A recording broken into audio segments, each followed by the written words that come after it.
Hello and welcome to Shove Robots. Today we're going to be looking at Revron, the 150g version of my 4-wheel drive vertical spinner.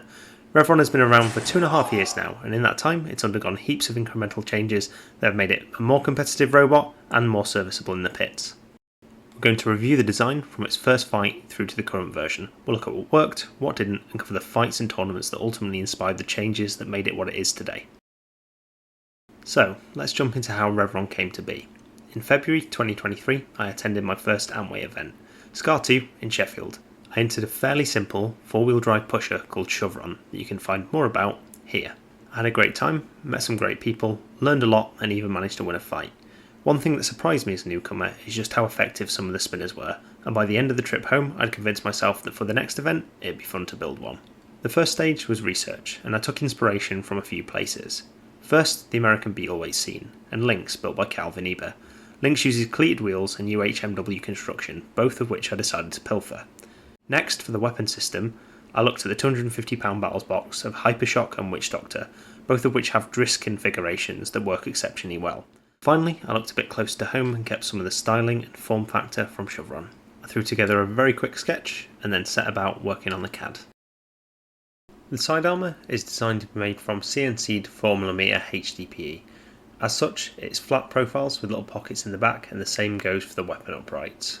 The top and bottom panels are designed to also be CNC'd from 1mm thick polycarbonate sheet. The N20 motors are retained by a 3D printed little pocket made of polycarbonate. The front of the robot is spaced out using some M3 internally threaded aluminium standoffs. Drive is transmitted from the back of the robot to the front by some 1mm thick, 32mm diameter nitrile O-rings used as belts.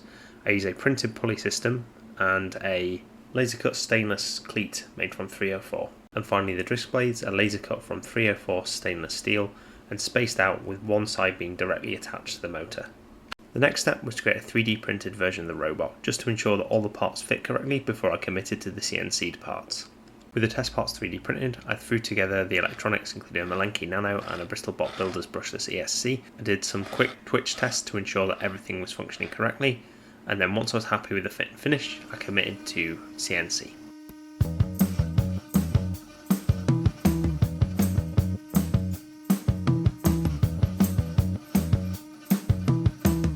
Next, time for some proper testing.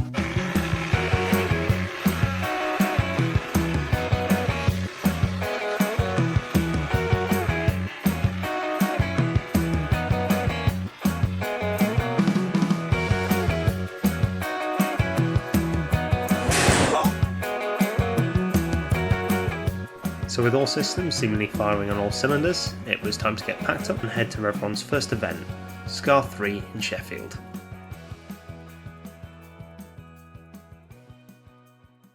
First up is a relatively simple pusher called Junk in the Trunk.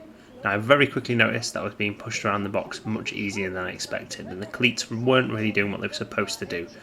One thing that did seem to be working really well, however, was the weapon, and man, it hits. That's a win on debut for Revron. Fight 2 was over before it had really started. I managed to somehow catch the power switch of my opponent's bot and cut it out. 2 for 2. For the third fight, my opponent was a large polycarbonate flipper called Flippy. Revron was again struggling to get under its opponent and being pushed around the box quite a bit. I also found that when the fronts of the robots were locked together, the weapon wasn't really getting the bite I expected. It was just kind of grinding and nibbling off the front of the opponent. Eventually, I twigged that maybe if I dropped the speed a little bit, it might enable me to get more tooth engagement, and that's what eventually resulted in the KO. That's 3 for 3 qualification fights on debut. With the qualifiers complete, we were through to the championship rounds and the top 16, and the next opponent was Miracle Throw, a very potent flipper. I got a bit of a lucky hit in this one and managed to get through to the top 8. Waiting for me there is a very effective grabber called GNC. From the start, I got a good hit taking out one of his wedgelets. However, it quickly became apparent that I was really struggling with the drive power and getting pushed around all over the place. Unfortunately, this very quickly led to me being pushed out of the box and a win for GNC, with Revron going out in the top 8. I was ecstatic. That was an incredibly solid debut for the robot. I also learned a bunch, and Revron, it seems, has 3 problems: speed, traction, and bite. Speed was pretty easily solved. I swapped out the 1000 RPM N20s I've been using for some Turnabot spicy N10s that run around 2200 RPM. I also discovered that the onboard mixing of the Malenki Nano limits the turning rates to around 70% by stock, so I disabled this setting for a noticeable agility boost. Next up, traction, and this one was also a relatively easy fix. I swapped out the rear cleats for a set of scale-electric Formula 1 tyres. These have proved to be incredibly grippy and have now become pretty popular in the Antweight scene. Now this wasn't my idea, and I owe my uncle a big thanks for suggesting these. So that leaves us with point 3, bite. And for this one, things get a bit more complicated, so let's get the spreadsheet out. Bite is the depth of tooth that can be engaged as a robot drives into another robot. The more bite you have, the more likely you are to send a robot skyward instead of taking out small chunks. To calculate bite, we need to know how fast the motor is spinning and how fast the robot can drive. First, we take the kV value of the motor, which is the number of RPMs the motor will turn per volt. In this case, it's a 2300 kV motor, so it'll spin 2300 times per volt per minute. We then multiply that by our fully charged LiPo battery voltage of 8.4 volts to get a theoretical maximum RPM of the motor. In this case, roughly 19,000 RPM. A bit of unit conversion happens at this point to wrangle things into seconds per revolution, and using our drive speed we can figure out how far we drive in each revolution. One thing to note is that you need to account for the number of teeth as well, and as we're running 2, this halves the bite depth. So after speed running through the spreadsheet, it seems we get about 4mm of bite when driving at top speed. This is a pretty decent improvement from the previous design, which got around 2. So now we have the speed to get adequate bite. The next thing we need to do is ensure that we can actually get under other robots to catch an edge, and that's where forks come in. A few sharpened pieces of metal that stick out the front of the robot and are sprung to the floor using elastic bands. With those 3 issues dealt with, there's also a few other small minor changes worth noting. Firstly, I extended the motor pocket to the front of the robot, so what had previously been several pieces of printed plastic was now just one, reducing the part count. Trimming of the HDPE side armour was also required to make clearance for the new tyres, and an angled portion was added to the front so that there was extra mounting points for the front armour. For the sake of brevity, I'm going to combine a couple of events that this version of Revron competed at. So enjoy SCAR 4 and the University of Sheffield Roboteers Society end of year event. First up, we have Big Loader, an unusual robot with a scoop that articulates all the way around. This was the first fight with the new changes, and after the first few hits, it seems that they're working pretty well.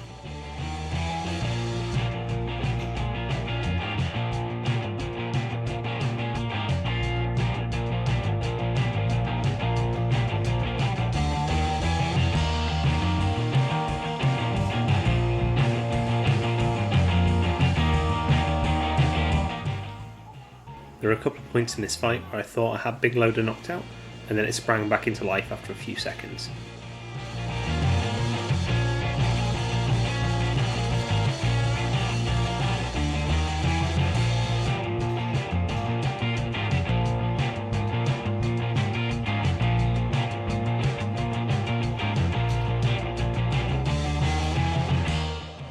So that's a win in the first qualification fight.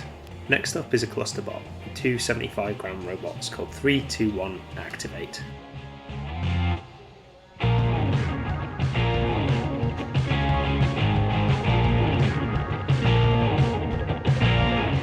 One down, one to go.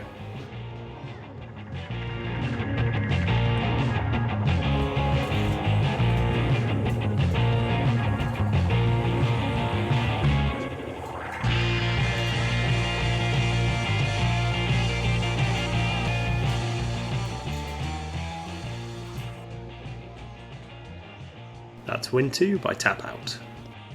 Quick note here, this will be the last fight you see from SCAR 4.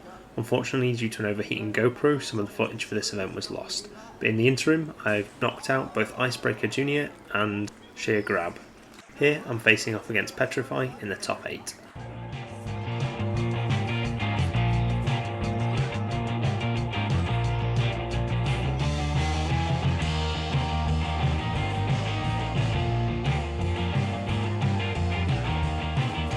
And that's another win for Revron, as well as helping Petrify earn the most destroyed trophy for that day. Revron ultimately ended up finishing 3rd at SCAR 4, its best performance to date, and it picked up a Best Engineered trophy too. Revron was ultimately knocked out by another spinner called Iceberg in what had been a pretty decent back and forth fight, before I was punted from the arena by the bigger spinner. Next up, we have a couple of fights from a Sheffield Roboteers event. These fights highlight a few issues with Revron, and I'm just going to let them play through with the original commentary. Psycho, Roboteers, are you ready? Yeah. 3, 2, 1, fight! Revron very quickly getting out, both robots going, whoa! And that is Psycho flipped into the roof by Revron. Revron doing a little bit of damage there to the front of Psycho, a little bit more, but then maybe Psycho's done some damage. Psycho coming in on the back of Revron, but not quite able to capitalize on it. Revron now on its right way up and attempting to go in and hit Psycho at the front. Psycho bouncing back a bit as Revron does too. Both robots hitting their vertical spins. Whoa! That is Revron having the win. So a win, but with some pretty extensive damage to the front armour and the chassis where it mounts. Next up is the grand final from this event. Ending champion so far, Paranoia! Oh, got a little bit more of a woo there. Roboteers, are you ready? Yeah, let's go. 3, 2, 1, fight! Paranoia very quickly out. Revron immediately taking a chunk out of the front of Paranoia there. Paranoia proving why it was doing so well last time, getting very quickly under Revron and trying to push it out over the edge, but not quite managing. Paranoia going way up against Revron and seemingly holding its ground. But of course, as we've seen, Revron just needs one solid hit to get the other robot out of the arena. So it's all to play for at this current point in time. The pit is still in play, it is still locked in. And in 3 seconds, the pit button is now open. Immediately, Revron hits the pit button and goes in to try and hit Paranoia. Paranoia just sliding underneath Revron here. Both roboteers focusing immensely on their controllers as they try to line up their flips. And the defending champion reigns supreme! So, one better than Scar 4, a second place, but not quite that maiden win. The main problem in this fight had been ground game, and unfortunately my forks had taken a large amount of damage earlier in this tournament and I wasn't able to repair them to run them in this fight. I'd also noticed that the robot was quite difficult to service, and often the screws that threaded directly into polycarbonate had a habit of stripping out, meaning the chassis had quite short shelf lives. So let's fix that. You'll notice in this picture that there's a large number of parts that make up this Antweight, and after a little reflection, some of that's a bit unnecessary. I realised the top panel and motor pocket could be combined to be one part, the fork assembly could likely be drastically simplified, and the fastener count could also be reduced.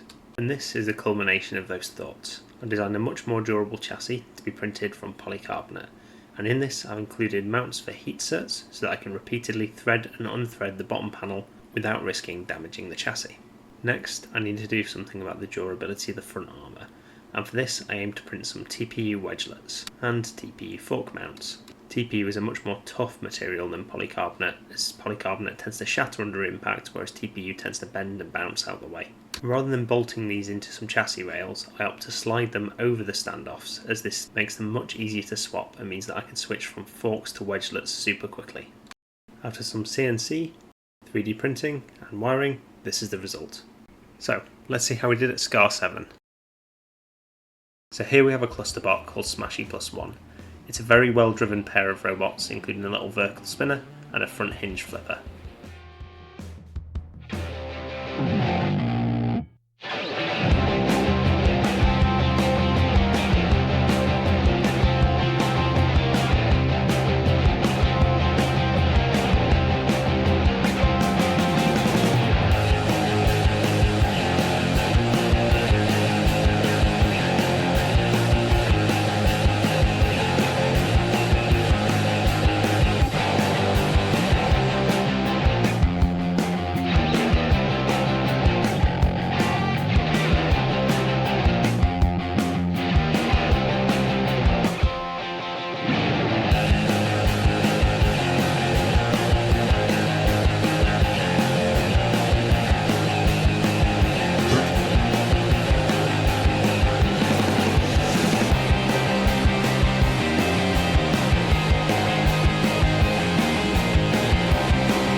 After an incredibly fun fight, that's a win by judge's decision for Revron. Next up we have Uwu, a robot built by my cousin, and we've been keen to draw each other for a while.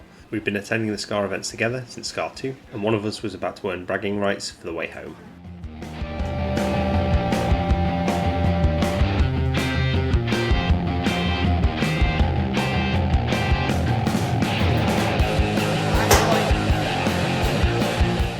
Lastly, we have Dissector, and to be completely honest, I am terrified of this robot. It's one of the few overhead attack robots in the field, and it uses a friction saw which can cut through things in seconds. I also did not have any metal top armour with me this day. One driving mistake was all it took for the saw to come down. I tapped out as quick as I could, and even so, Dissector cut through the chassis and just stopped short of my lipo. The lesson for this one is simple: prepare for all eventualities, especially overhead attack robots.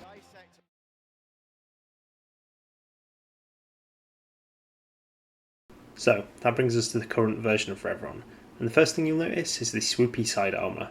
This was done to try and prevent horizontals from getting good bite on the side, and also to hold off verts a little bit. I've reduced the number of standoffs that the robot uses to save a little weight, something that I can then put into top armour, and I've added a dedicated channel in the fork mount for the elastic band. The chassis now features a boxy cross section that the weapon mounts slot over. This enables me to change whole weapon modules without extensive disassembly of the robot, and gives much better access to the mounting hardware than on previous designs. So for the final event in this video, let's jump into Scar 9 and see how the new design gets on. I spent a lot of this fight just trying to pick my shot. It would be very easy to get deflected by the large aluminium pole that robot was swinging around and find myself in the pit. It's also comparatively hard to pit my opponent as they don't really fit in one of the pits on one side. So a little bit of patience and a little bit of precision was required.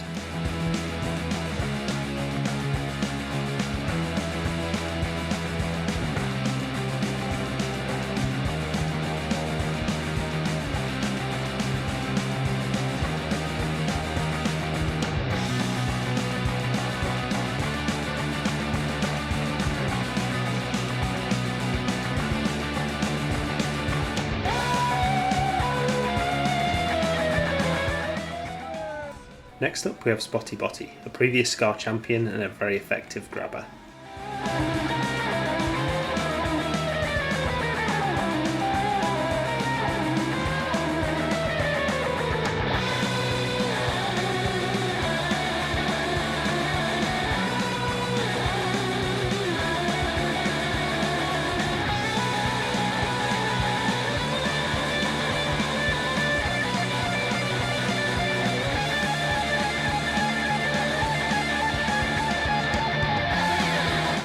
Next, a rapid bout with a horizontal spinner, Gingerman's Revenge. Then we have Slasher, a very similar four-wheel drive vert to Revron. These two are very evenly matched and it proves to be one of my favourite fights of the event. I'm just going to play this with the commentary and a bit of my own. They tussle and go weapon to weapon a fair bit there, but not able to get a big pop. Whoa, Slasher dangerously teetering over the screws, manages to get himself off thanks to those much bigger wheels than Revron has. Slasher now inverted, but rights himself. Now Revron inverted. Slasher going to capitalize. He doesn't get there quite in time. At this point, I picked up a tiny bit of debris jammed in the front right wheel. I believe it was one of the forks, or a bit of one of the forks from Slasher. Goes straight up into the air rather than going over them. That's a good pop there towards the screws, but again, a narrow miss. One of Slasher's forks has come out, and Revron is stuck on top of it. It's now free. Revron 1 minute and remaining. free of it. Brilliant. We're Let's halfway go. through this battle. Revron's stuck on top of Slasher for a minute there. And Slasher around the side of Revron, then round the back, getting a couple of pops, but nothing major.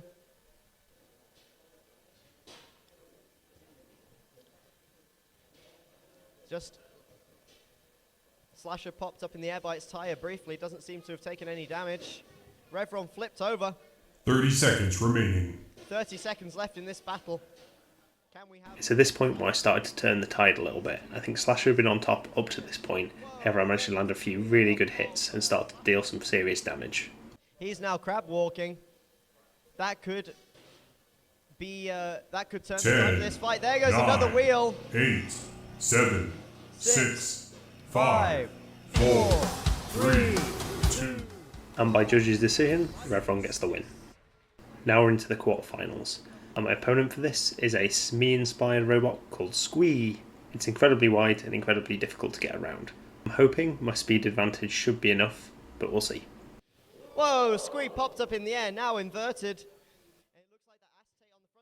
There is a beautiful piece of driving from Squeak, and unfortunately Revron is out of a chance to win the competition. However, there's still something to play for, and there's a third place playoff where we'll be fighting another vert, Ruckus. Oh, and Ruckus is taken out. Third place, battle scar number 9, Revron. Another event down and another podium bagged. At this point, I'm really happy with Revron as a design. It does what I initially intended it to do, and it's been a solid performer. I also want to thank everyone who's helped me with providing footage for this video. A quick thanks to Gus and the team across at SCAR, and the Sheffield Roboteers Society for putting on the events that I've competed in. If you enjoyed this mix of engineering review and fights, please let me know. If you didn't, also let me know. A like and a comment is appreciated, and if you'd like to see more of this, please subscribe.